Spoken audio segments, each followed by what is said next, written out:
আসসালামু আলাইকুম ভিউয়ার্স, আশা করি সবাই ভালো আছেন। আপনাদের দোয়া এবং আল্লাহ তাআলার অশেষ রহমতে আমিও ভালো আছি।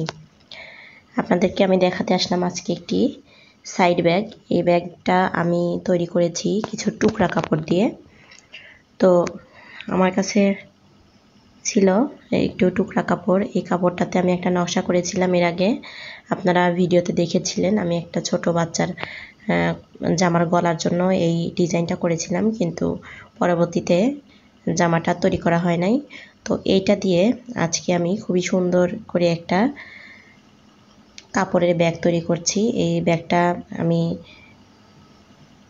সাইড ব্যাগ হিসেবে তৈরি করেছি, আপনারা দেখতে পাচ্ছেন। তো এই ব্যাগে দুইটা চেন আছে। প্রথমে বড় চেনটা আমি দেখাচ্ছি আপনাদেরকে খুলে। এর মাঝে আরও একটা চেন আমি রেখেছি। আর আমার প্রয়োজনীয় যে জিনিসগুলো আমি এই ব্যাগে নিয়েছি, একটা মগ, একটা কলম, দুইটা কলম, একটা পেন্সিল আছে এবং একটা পানির বোতল আছে। তো এগুলো আমি নিয়েছিলাম। আর এইখানে আরও একটা পকেট দিয়েছি,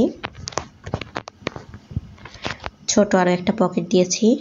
সাধারণত ব্যাগে যে পকেটগুলো থাকে মাঝে, সেই পকেটটা দিয়েছি এবং এই পকেটের মধ্যে আমি টাকা রেখেছি। যেহেতু এটা মাঝের পকেট, এর জন্য এই পকেটে আমি টাকা রাখি আর ছোট পার্সে করে আবার এটাতে আমি রেখে দিয়েছি।